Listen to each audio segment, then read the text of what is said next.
For the past decade, Windows has been my digital home. Every workflow, every shortcut, every frustration and convenience was built around it. I knew its quirks, its bugs, its forced updates, and its strange habits so well that they barely registered anymore. It was just how computers work.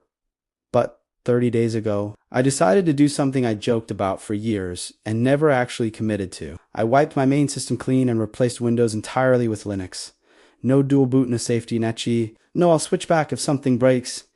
Just Linux every day for everything I do. And I genuinely thought I knew how this story would end. I expected minor annoyances, some compatibility, headaches, a lot of terminal commands, and a quiet return to Windows with a shrug and a lesson learned. That is not what happened. Day one started with the install, and this is where my expectations were already challenged. In my head, Linux installs were still stuck somewhere in 2012, full of cryptic menus, manual partitioning disasters, and moments where you wonder if you just erased your entire drive forever. Instead, I was staring at a clean, modern installer that felt boring.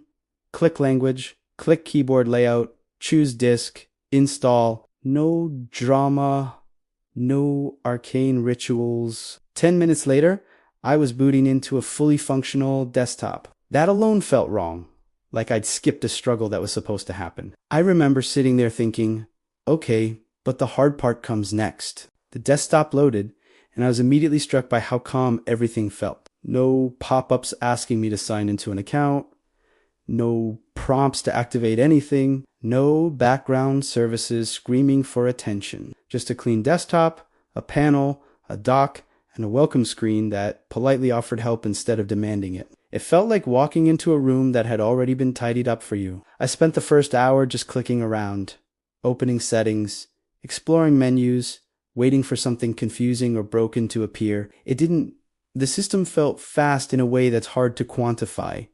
Not benchmark fast, but responsive. Clicks happened instantly. Windows opened without hesitation. Animations were smooth without being flashy. It felt like the system was doing exactly what I asked and nothing more. By day 3, I had installed everything I thought I'd miss. A browser, a media player, an office suite, messaging apps, and development tools. This was where I expected friction, because on Windows, installing software is still a mess of download pages, installers, bundled junk, and update pods. On Linux, I typed a few commands, watched text scroll by, and everything just appeared. Installed, configured, ready, no reboot, no finish setup later. That alone started to mess with my assumptions. I realized how much mental energy I'd spent over the years managing Windows itself instead of just using my computer. The real test started in week 1 when I began working normally. This wasn't a test machine. This was my daily driver. Writing, browsing, research, file management, multitasking, all of it. I expected productivity to dip while I relearned things. Instead, it quietly increased. Linux stayed out of my way. There were no sudden slowdowns after updates, no unexplained spikes in disk usage, no random fans spinning up because some background process decided now was a great time to scan everything. The system felt consistent, predictable. When I turned it on, it behaved the same way every time. Gaming was the part one was most skeptical about, and I'll be honest, I assumed this would be where Linux failed the test. I'd heard the horror stories, broken anti-cheat, missing drivers, games refusing to launch. What actually happened shocked me. Many of my games just worked. Not with hacks or complex workarounds, but out of the box. Some even ran better than they had on Windows, with smoother frame pacing and lower CPU usage. A few titles didn't run, and yes, that's still a reality. But the idea that Linux can't game felt outdated almost immediately. The gap wasn't gone, but it was nowhere near as wide as I'd been led to believe. By day 10, something subtle happened. I stopped thinking about the operating system. That might sound insignificant, but it's actually huge. On Windows, the OS constantly reminds you it exists. Updates interrupt you. Notifications nag you. Settings are scattered across multiple interfaces that don't quite agree with each other. On Linux, everything felt cohesive. Settings lived in one place. Updates happened when I wanted them to. Nothing forced itself into my workflow. I realized that I wasn't using Linux. I was just using my computer. There were moments of frustration, of course, Some proprietary software simply doesn't exist on Linux. I had to find alternatives, and that was uncomfortable at first. But what surprised me was how often those alternatives were actually better for my needs. Lighter, faster, more focused, without ads, without subscriptions, without constant ups. I didn't feel like a customer being managed. I felt like a user being respected. That shift alone changed how I felt about sitting down at my desk. By the middle of the month, I noticed something else. My C-sting hadn't slowed down at all. On Windows, there's this gradual decay you almost accept as natural. Boot times creep up. Apps take longer to open. The system feels heavier over time. On Linux, everything felt exactly the same as day one. No mysterious bloat, no registry row, no feeling that the OS was aging faster than my hardware. It felt stable in a way that's hard to appreciate until you've lived without it. Security was another eye-opener. Not because I suddenly felt paranoid, but because I felt relaxed. Linux didn't constantly warn me about threats, while also being the biggest source of them.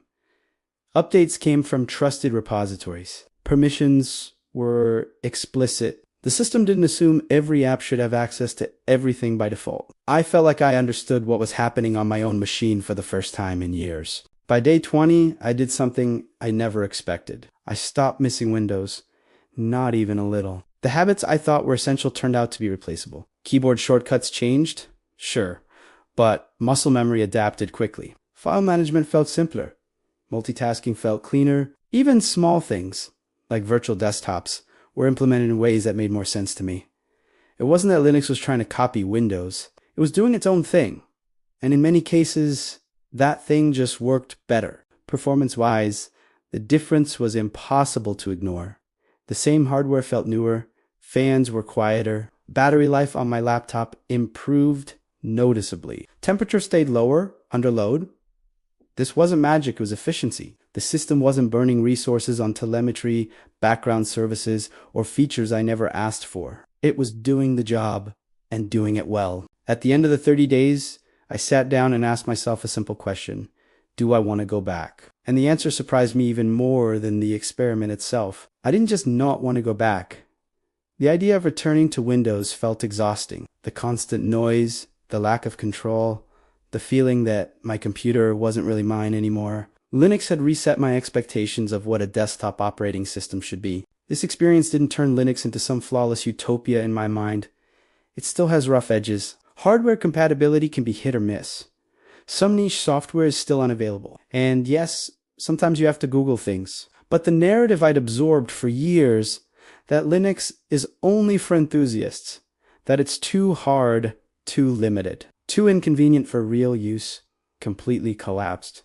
For my use case, Linux wasn't just viable, it was better. The biggest shock wasn't performance, or gaming, or stability. It was how much calmer computing felt. Using Linux didn't feel like negotiating with the corporation's priorities. It felt like using a tool designed to serve the user, not the other way around. After 30 days, I didn't feel like I had tested an alternative operating system. I felt like Edie been reminded of what personal computing was supposed to be, and that's the part that stuck with me. Replacing Windows with Linux for 30 days didn't just change my setup. It changed how I think about control, ownership, and the relationship between users and their machines. The results didn't just shock me. They made it very hard to justify ever going back